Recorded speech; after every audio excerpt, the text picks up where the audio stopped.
This is Your Life. 6 years ago, on a cold and dreary Sunday, the rector of a church in the Scottish Highlands came out after the service and saw a little girl standing alone crying. From her thin and tattered dress, he unpinned a note. He read, "Please take care of this child." Now, she was just yet another to be taken to his heart, as hundreds had been before. And if you look at her now, look at this picture of her a few weeks afterwards, as bonny Aberlour would wish to see.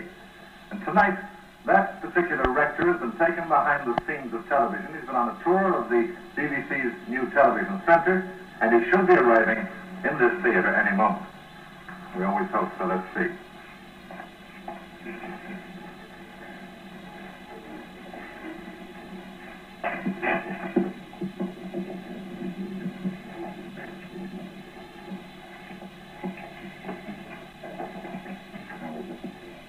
Please, if you just bring them right in, yes, thank you.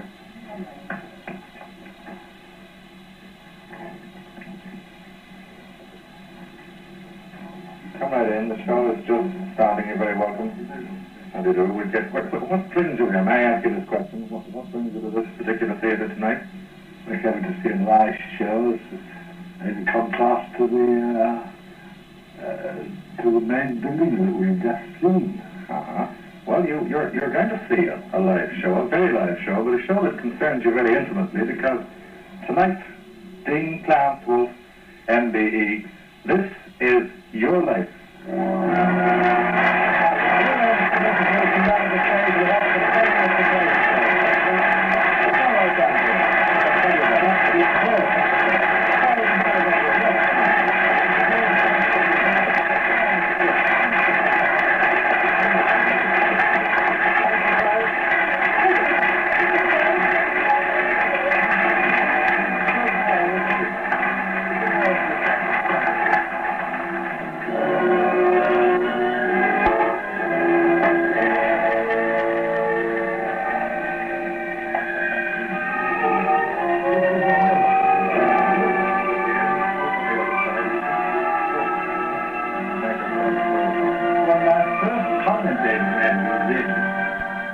You are a fixer. It's true, I think you're going to enjoy the trip, because there's a lot of pleasant surprises for you. I was brought down here on the understanding I was to take part in the conference on child care. Well, you may well be doing the same thing, because it's going to emerge, as we say, Dean Clarence, Wolfe, this is Your Life. And this is, in fact, a story of kindness and love for one of Scotland's largest families, the children of Aberlour Orphanage. Now, let's go back to a day in 1929. You're outside that orphanage, about to drive into the nearby town of Elgin. There's a crowd of orphanage children milling around the car, hoping to get a ride, and one grubby child, a newcomer to the orphanage, feels she hasn't got a chance. But he noticed me and bundled me into his car. That very girl is now a well-known novelist, author of Winter's Traces and many other stories, Dorothy Haynes. Dorothy, my dear, how fun.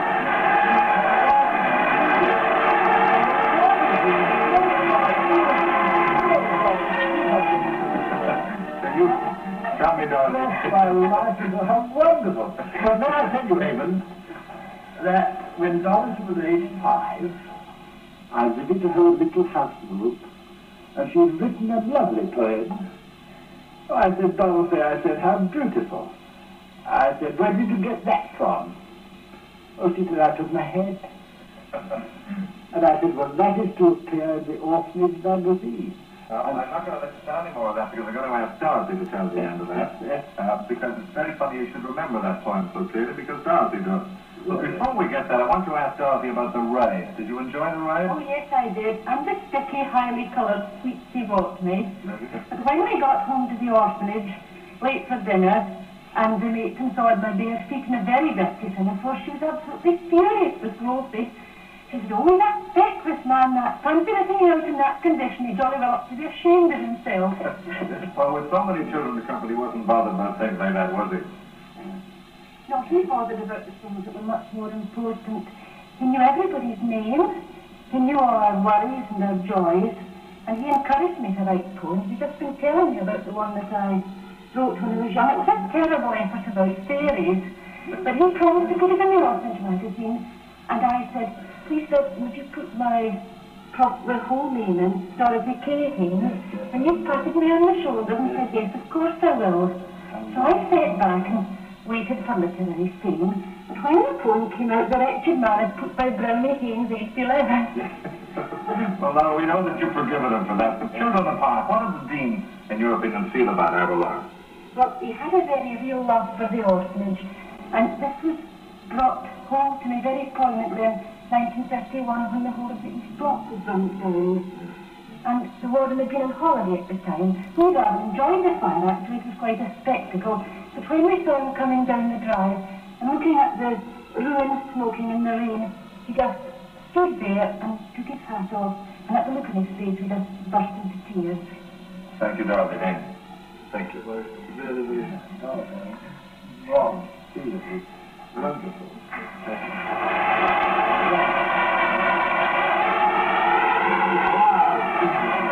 We're going right back now to the 24th of February, 1892. You're born in Leeds, the son of a railway missionary and one of a family of 9. You're educated at Slade Grammar School, and in 1910 you go to Manchester University.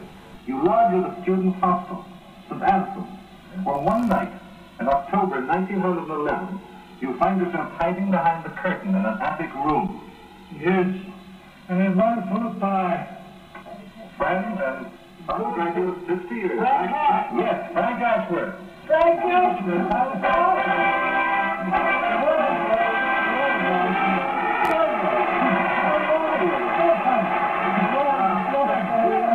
Frank, I understand that you were studying to be a parson too. But that is wrong. And other people sometimes over the death, you know, who were bombarded with civic dumplings and whatnot. Yes. And all sorts of all. We went where we fed, well, Abel. Yes, well, put it that way. Anyway, I got round the cook and she brought up food to my room. Yes. And whether he, like a true wolf, of course, would always whether there any food about. And could find him up there anytime. The warden's wife had a habit of snooping around. She'd seen the lights right at 10 o'clock. And that's why he was behind the curtain. That was a mouthful of pie. Apart from pie, what were the Dean's chief interests in those days? Oh, football. He played outside left for the varsity team. And as far as I heard, he was the heart and soul of the aftermatch club. I believe he was. And you'll have an after-match party after this program. Thank you, Frank Ashworth.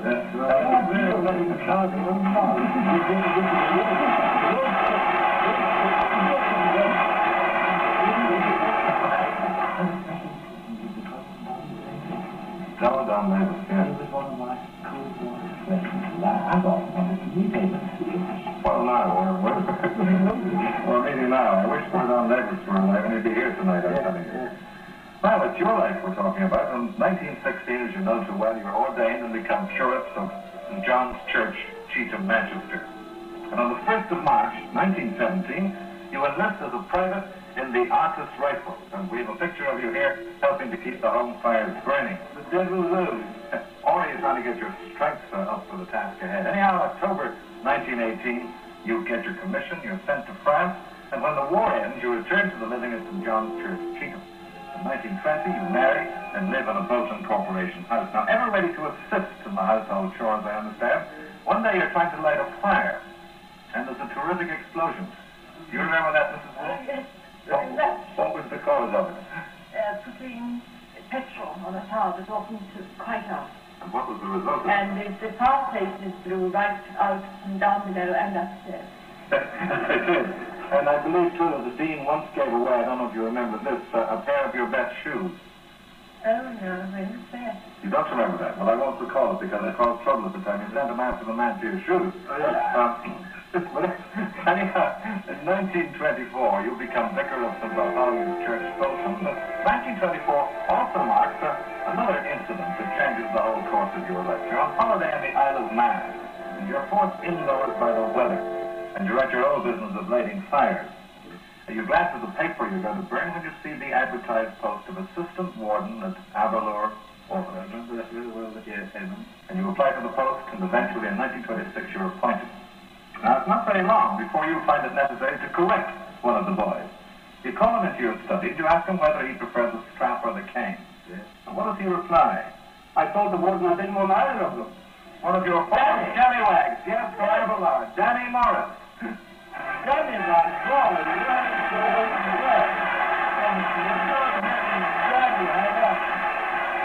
And I remember Danny coming as a little skinnamarink, if that's the right word. The skinnamarink gave 6. How did you come to come then to Aberlour, Danny? I lost both my parents and younger brother in the 1918 epidemic. They sent me to one home and I in the orphanage to fix it. Marvelous to see you here. The place they sent you to, Danny, you didn't care for, did you? No, it's nasty porridge. How about some next Aberlour? And when you didn't eat the porridge in the other place, what happened? Well, I didn't know when You were put in a cold bath. Then you had Aberlour. The boys at Aberlour had good cause to remember the dean here, hadn't they? Oh, yes, yes. Well, that's wonderful to see you, Danny.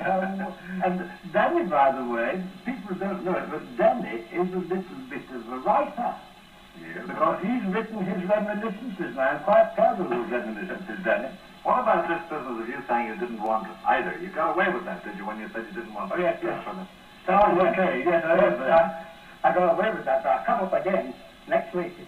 I tried the same trick, and he says, this time you'll get both. All right. Thank you, Danny Robert. Oh, Mr. Danny. And he's forgiven me. He's forgiven me. Wonderful.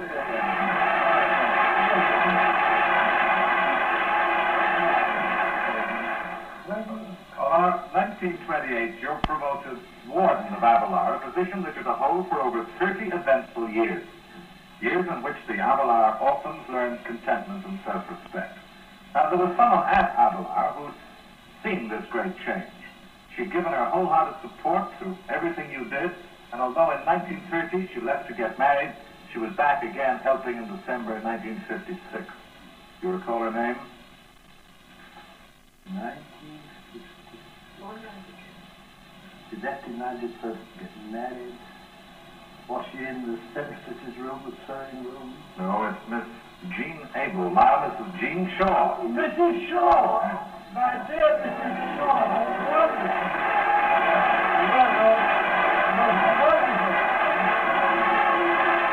Now, Amy, I've told Mrs. Shaw to her face. She's one of the most wonderful members we ever had on the school staff. When did you first go there, Mrs. Shaw? In 1914. How wonderful. And, yes. And in 1926, conditions haven't changed. Do you remember? Yes, I remember. The Dickensian. Yes, characters, the boys were like characters from Dickens. They wore short jackets, long trousers, hobnail boots, cropped hair, and the girls had pinafores and black stockings. Yes. And the food, lumpy porridge, the children called it, was served twice a day. Eyes were inflamed, eczema was quite prevalent. The dean did something about all this. Yes, he did. He showed how much he loved the children that came to visit under his care. He, not only did he see that they had a balanced diet, but he saw that they had presents at their birthdays and at Christmas. He changed the clothes, and he started games of every kind. I believe he used to take off his collar and play football with him. Is that right, Dean? Yes. And sometimes something happened to me. You were lame for a few days after. What was it? Oh, some of the boys gave him their own back with a spanking. in the shin. Yes. What did he say when the boys kicked him in the shins? My bunch of Scallywag. Scallywag. All right. Thank you, Mrs. Jean Shaw. Thank you. But how marvelous to see you. Isn't it wonderful to see Mrs. Shaw? Wonderful to see. I don't mind. Very wonderful to see you. Well, one of those scallywags that we were talking about, and well remembers some of your lectures. You last saw him 15 years ago. He left Aberlour to seek his fortune 10,000 miles away in Sydney, Australia. And if you watch this screen here, you'll see a filmed greeting from him. He's now a successful business executive out there. Young President. You're quite right. His name there. What did I ask you? to conjure up memories of Aberlour. What are your strongest memories of Aberlour? So, Dean's infuriating habit of lecturing us on our misdemeanors. Of we were hungrily standing at the middle table, with our noses twitching over the cooling soup. If I forgive him, there were so many little kindnesses, like the rides he used to give us in his cab. When I was a kid, that meant something. I bet it is, and I believe that you also remember the Dean as a great footballer. Oh, I do. If ever he was passing the playing field, he would stop and bet us, topping to nothing, that he could kick the ball over the telephone wire. Well, I've got to ask you, did you ever win any toffee? No. Because I never was one to bet. I recall once when his zest for kicking that ball landed him in a very sticky patch. It was during the war, and the senior boys were playing an army team. Just before the end, the soldiers conceded us a penalty, which they allowed the Dean to take. Well, he trotted onto the field, kicked that ball so hard, that he landed on his behind in a patch of mud. Although the ball was flying over the bar, he got a bigger cheer than if he had scored. Well, my time is up. So, goodbye, Wolfe. Well, bye-bye. Thank you, William Purvis. Beat you all the way to Australia. Wonderful, isn't it? Oh, indeed it is wonderful. I'm sure William Purvis deserves a little applause for joining us from Australia.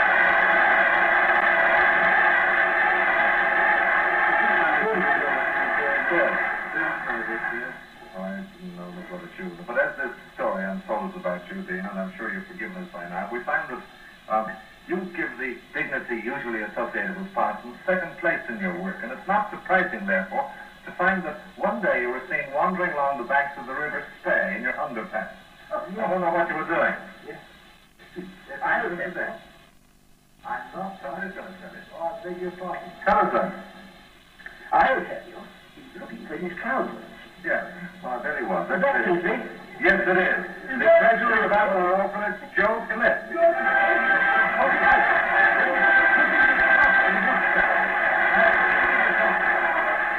Absolutely bamboozled me and tricked me. Absolutely. Well, you know, what about that? We were together for 20 years. Yes. I'm going to leave it to you, Cliffy, to tell us what has happened to his trousers. Well, the boy had gone swimming in the Spey and he disappeared, and of course we had to find him. So we had a boat, and we had to drag it upstream to a lot of stony shallows. Dean here, wanting to help, had taken his shoes off and his trousers, and there he was in the water, helping to haul the boat. Well, then he disappeared too, and we were very seriously afraid something had happened to him. Very seriously afraid. But he did turn up. He turned up much to our relief, but he never remembered where he'd left those trousers.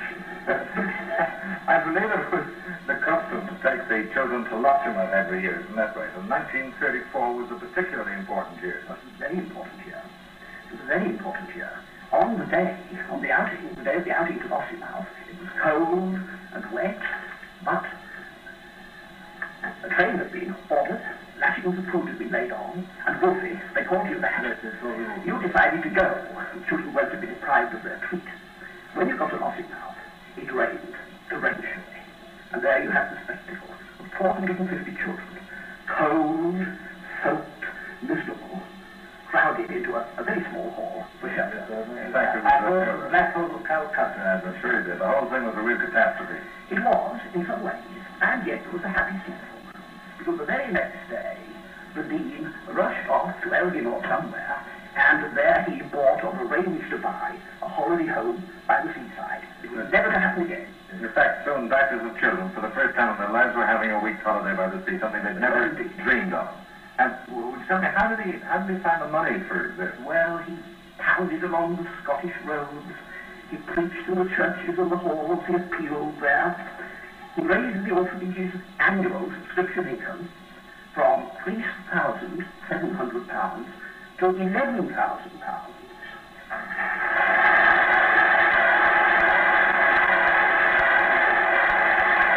Well done. Thank you for telling us about it, Joe Cliff. Thank you. Very much.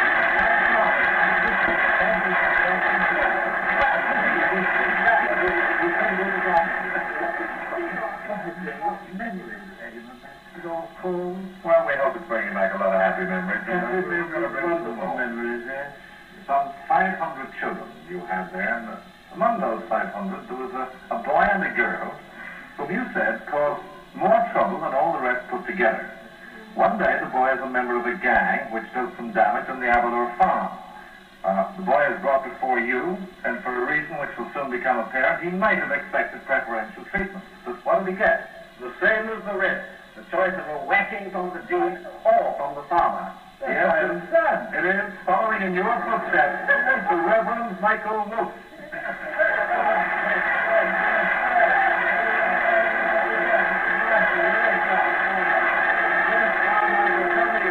Who did in fact mete out the punishment in the end? Well, neither really, because when my dad gave us the choice between a whacking from himself or from the farmer, we chose the farmer. So off we went to the farm, but there we changed our minds because one of us had a brilliant idea.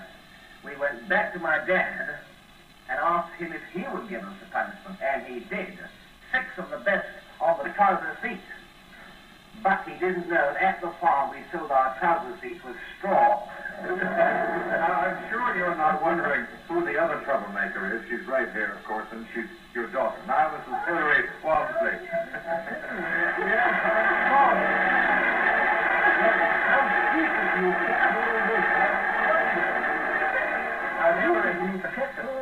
Of course you did, and I believe, Hilary, that your mother and father thought it important that you should know how to behave yourself. Oh, yes, they liked us to be a very good example to all the other children.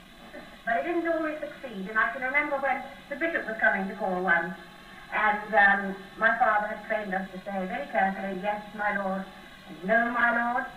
But when he asked me how old I was, I replied, I'm 5, my God. Thank you, Hilary, and thank you, Michael Wolfe.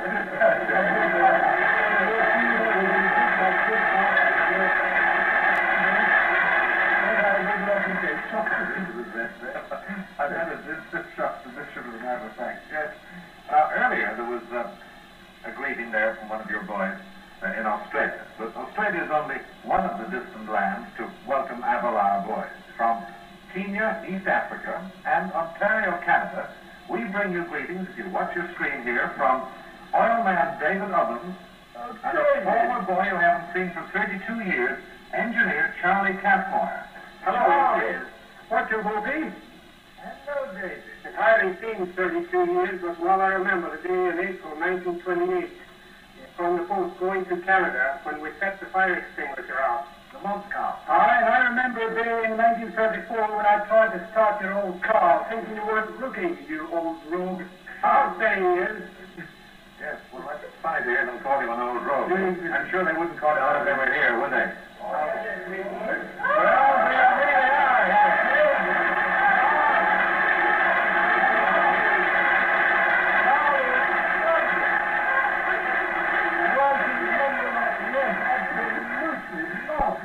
Well, this is the most romantic, the most wonderful thing that anyone has ever done for me. These of us have flown thousands of miles to be with you here tonight, both of them. What is your real opinion of Dean Wolfe? I mean, one of the kindest men I've ever known. And he's got us out of many scrapes. And one I well remember, when we were on the boat going to Canada on the SS1 Cam, we set the fire extinguisher on, and it was only Wolfe here that saved us from the wrath of a furious mate. But one time he was too late. Some of us had been changed for eating the communion bread.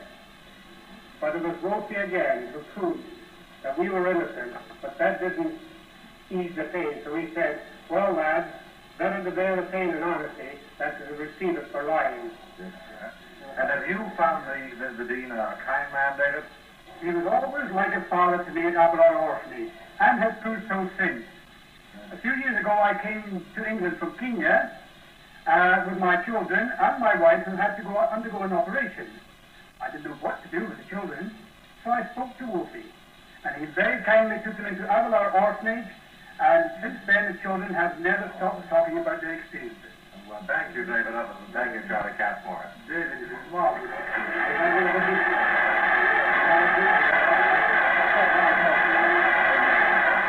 As early as 1932, you made a canon of Inverness Cathedral and later in 1946, Dean of Moray, Ross and Caithness. But not content with the burden of your many duties, you become Justice of the Peace, Provost of Aberlour, and member of the Education Committee. Even so, you still have time for the individual.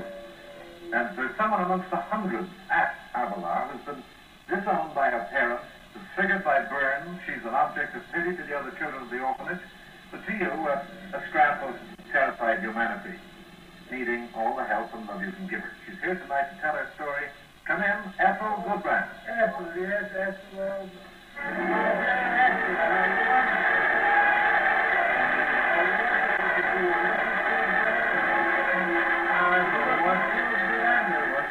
Yes, David, I remember when Ethel came to the orphanage, badly burned, but she was looking wonderful. How did the Dean overcome your difficulties with the other children, Ethel? Tell me that. Well, he had a wonderful idea.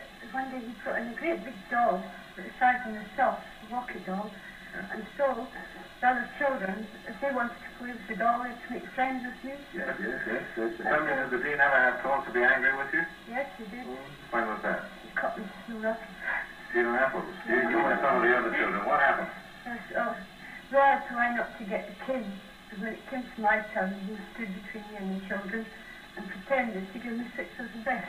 But he didn't. He only pretended to do. Yes. Well, in fact, on the 3rd of September, the Dean's long and successful ministry came to an end, for he retired from the wardenship of Aberlour. Now, despite the crowds of friends and the endless flow of good wishes, the Dean realizes that you, Ethel, here are feeling very sad that he's going. And Danny Morris, whom we saw earlier in the program, is here. Come right in, Dan, and tell us what happened then. What did the Dean say to you, Danny? Well, he took my hand and put his hand on my shoulder and he said, Danny, I want you to take care of Ethel. And I realized then that she was asking us to take this place in her life. And shortly we both united in our only love. The only father we've ever known. So there's a bit more to it than that, Danny, isn't there? Yes. Morgan, when you brought us together, I didn't know that. I'd be asking you. But Ethel and I are going to be married shortly. That's wonderful. I'm very glad to know that, yes. And I hope David, I'll time enough. Yes. Well, I'll tell you what I said 40 years ago to my wife, I will. Can I do that? Yes. Wonderful. Well, we've done all sorts of things on This Is Your Life, but it's the first time we've ever arranged a marriage here on the stage. And we couldn't end this program, of course, Dean, without some of the children from Aberlour. They're here because Dean, Clarence, Wolfe, M.B.E, this is your life. Wonderful. Well, I'm very